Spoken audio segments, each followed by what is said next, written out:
Hello everyone, good morning. কেমন আছো তোমরা সবাই? আশা করছি সবাই ভালো আছো আর আমরাও খুব ভালো আছি। অর্পিতাস ব্লগে আরও একটি নতুন ব্লগে তোমাদের ওয়েলকাম। ব্লগটি দেখতে থাকো, আশা করি তোমাদের ভালো লাগবে। বেশ অনেক কয়েকদিন হয়ে গেল যে কোনো আর ডেলি ব্লগ শেয়ার করা হয় না। আসলে মাঝে মধ্যে না কী হয় বলো তো, মানে ভিডিও ক্লিপসটা নিতে ইচ্ছা করে না, তাই ভাবলাম আজকে আমি তোমাদের সাথে একটা ভিডিও ক্লিপস শেয়ার করি। তো দেখো, রং খেলার আগের দিন আমরা কিন্তু বেরিয়ে পড়েছি দীঘা যাওয়ার উদ্দেশ্যে।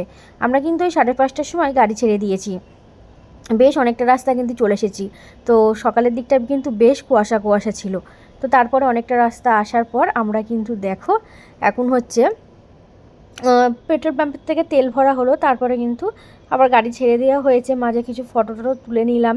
তো এখন দেখো প্রায় দক্ষিণেশ্বরের কিন্তু কাছাকাছি আমরা চলে এসেছি। কারণ বুঝতে পারছো কতটা রাস্তা পেরিয়ে এসেছি। 5টার সময় গাড়ি ছাড়ার কথা ছিল, কিন্তু 5:30 নাগাদ আমরা বেরিয়ে পড়েছি। কেননা আগের বছর না আমরা দীঘায় এসেছিলাম, আগের বছরও রং খেলার সময় দীঘায় চলে এসেছিলাম। তো ওরকম জ্যামের মধ্যে পড়ে গেছিলাম, এই জন্য আমরা কিন্তু সকাল সকাল বেরিয়ে পড়েছি। আর সকাল সকাল বেরোনোর কিন্তু মজাই একটা আলাদা। আর এত সুন্দর ওয়েদারটা বেশ কিন্তু দারুণ লাগছে। তো এখান থেকে যাওয়ার পথে আমরা কোলাঘাটের একটু কাছেই শেরি বেঙ্গলে দাঁড়াবো। ওখানে দাঁড়িয়ে তারপরে কিন্তু আমরা খাওয়া দাওয়া করবো। দেখো বলতে বলতে কিন্তু আমরা পৌঁছেও গেছি। খুব একটা ভিড় ছিল না, ওই 8:30টার মধ্যে কিন্তু আমরা কোলাঘাটের কাছে শেরি বেঙ্গলে পৌঁছে গেছি। তো এখানে এসে খাবার অর্ডার দেওয়া হয়ে গেছে। তো সবাই মিলে আমরা এখন এখানে বসে পড়েছি।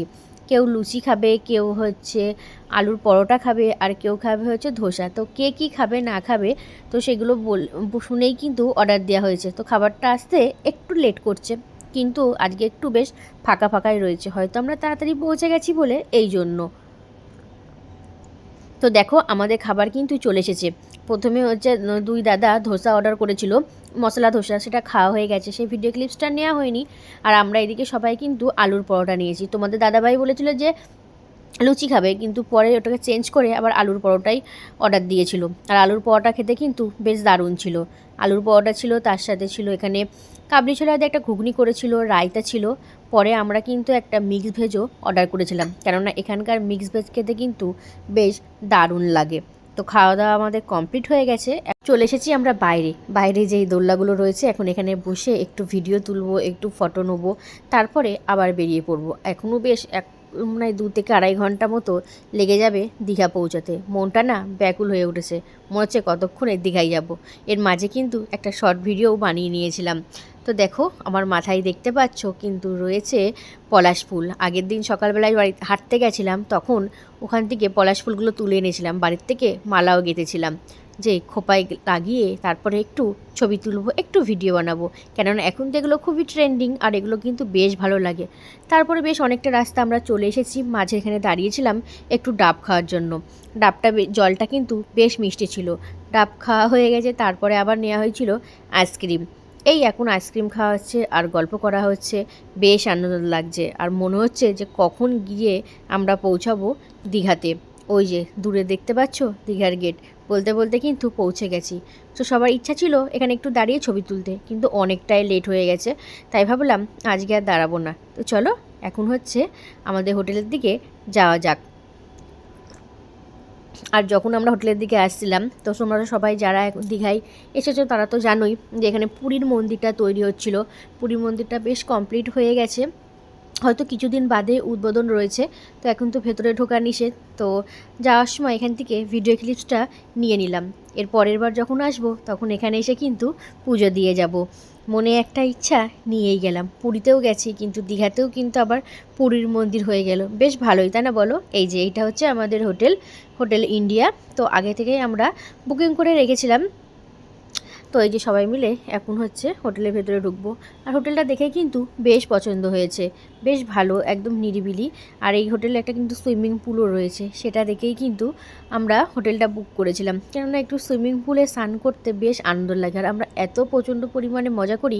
আর আমরা যেখানে যাই 3টে ফ্যামিলি যাই, তো ভীষণ কিন্তু আনন্দ হয়। তো আমার সঙ্গে দিদিভাই রয়েছে, দিদিভাইকে তো তোমরা এর আগেও আবার অনেক ব্লগে দেখেছো। তো আমরাই কিন্তু সবাই মিলে একসাথেই, মানে যেখানেই বেড়াতে যাই না কেন, এই 3টে ফ্যামিলি কিন্তু আমরা সবাই মিলে যাই একসাথে বেড়াতে, আর ভীষণ আনন্দ হয়। আর সবাই মিলে দেখবে যে কোনো জায়গায় ঘুরতে যাওয়ার আনন্দই কিন্তু বেশ আলাদা। পরপর 3টে রুম, 3 জনের জন্য, 304, 305 আর 306 লিফটে করে এখন আমরা যাচ্ছি ওপরে। আর ওই দিকের লিফটটাই সবাই লাগেজগুলো নিয়ে গেছে, আর এখানটাতে আমি, দাদাভাই, দিদি আর ওইদিকে আয়ুষ 4জন মিলে এখন যাচ্ছি। মনটা পড়ে রয়েছে সমুদ্রের দিকে। দীঘায় তো চলে এলাম, কিন্তু এই বেলা এখন আর সমুদ্রে যাব না, যাবে হচ্ছে সন্ধ্যাবেলায়। তাই মনে হচ্ছে যে কতক্ষণে একটু সমুদ্রের কাছে যাব। দীঘায় এসে সমুদ্রে না গেলে কিন্তু ভালো লাগে না। তবে আজকে আর সমুদ্রে স্নান হবে না, বেলা অনেকটাই হয়ে গেছে। আমরা সবাই একটু রেস্ট নিয়ে তারপরে সুইমিং পুলে গিয়ে স্নান করব। ওই যে দেখেছো সুইমিং পুলটা, দেখেছো কত সুন্দর লাগছে। চলো এবার আমি তোমাদেরকে আমাদের রুমটাও একটু দেখিয়ে দিই। তো তোমাদের দাদাভাই এখানে বসেছিল, তাই বললাম একটু সরো, আমি একটু ভিডিও ক্লিপস নিয়ে নিই। রুমটা দেখে কিন্তু আমাদের ভীষণ পছন্দ হয়েছে।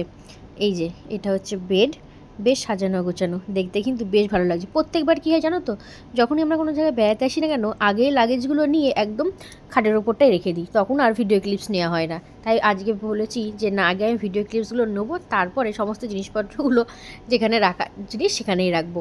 তো এটা তো রয়েছে, ওখানে একটা খাট রয়েছে, ওদিকে একটা রয়েছে ড্রেসিং টেবিল, এখানে একটা রয়েছে সোফা, এদিকে তো টিভি চলছে, কিন্তু টিভি দেখার মতো লোক এখন কেউ নেই। আর এই যে দেখো, এখান দিয়ে বাইরের বেশ দেখা যাচ্ছে, বেশ সুন্দর লাগছে। তারপরে একটুখানি রেস্ট নিয়ে তারপরে রেডি হয়ে আমরা কিন্তু চলে এসেছি সুইমিং পুলে। প্রথমে সুইমিং পুলটা দেখে মনে হচ্ছিল না আনন্দ হবে না, কেননা জলটা খুব একটা বেশি ছিল না, তারপরে লোকজনও ছিল না। কিন্তু আমরা নামার পর দেখলাম অনেকে নেমেছিল। আসলে কী হয়েছে বলো তো, হয়তো অনেকেই সমুদ্রে স্নান করে তারপরে আবার পরে সুইমিং পুলে এসছে, কিন্তু আনন্দটা ভীষণ পরিমাণে হতো। প্রথমে ভাবছিলাম যে আনন্দ হবে না, কারণ এর আগে সুইমিং পুলটা একটু বড়ও ছিল, বেশ লোকজন ছিল। আর তারপরে যখন আমরা নামলাম আরও লোকজন এলো, তখন তো আনন্দই আনন্দ, প্রচণ্ড পরিমাণে আমরা আনন্দ করেছি। আর পাক্কা 2 থেকে আড়াই ঘন্টা আমরা সুইমিং পুলে ছিলাম। তারপরে দেখো খেতে কিন্তু অনেকটাই লেট হয়ে গেছিলো। তো খাওয়া দাওয়া করে নিয়ে সন্ধ্যাবেলায় রেডি হয়ে আবার বেরিয়েছি, কেননা এখন যাব হচ্ছে সমুদ্রের ধারে। কেননা সমুদ্রের ধারে তো দুপুরবেলা যাওয়া হয়নি, আর সমুদ্রের ধারে সন্ধ্যাবেলায় যাওয়ার কিন্তু আনন্দটাই আলাদা। তবে বেশিক্ষণ থাকবো না, কেননা সবারই শরীর খুব ক্লান্ত। সকাল সেই ভোরবেলায় ওঠা হয়েছে, তো যেহেতু 5টার সময় গাড়ি ছাড়ার কথা ছিল, কিন্তু গাড়ি ছাড়তে দেরি হয়ে গেছে, তাই সবার চোখে কিন্তু একটু ঘুম ঘুম রয়েছে। তাই ভাবলাম সবাই মিলে যাই, গিয়ে খানিকক্ষণ বসে তারপরে চলে আসব। কিন্তু দেখো সমুদ্রের ধারে যাওয়ার আগে আমরা চলে এসেছিলাম মাছ বাজারে। রাতের বেলা একটু রান্না বান্না হবে, তাই এখান থেকে কিন্তু মাছ কিনতে আসা রয়েছে। এখানে কিন্তু বেশ অনেক রকমের মাছ রয়েছে। আর এখানে মানে লাইটগুলো জ্বলছিল, তো এই জন্য না এরকম মানে ভিডিও ক্লিপস নিচ্ছিলাম, কেমন যেন একটা লাগছিল। তো আমরা এখান থেকে কিন্তু নেবো পাবদা মাছ। আর এইখানটা এসে সবথেকে যে জিনিসটা দেখে বেশি ভালো লাগলো সেটা হচ্ছে কাঁকড়া।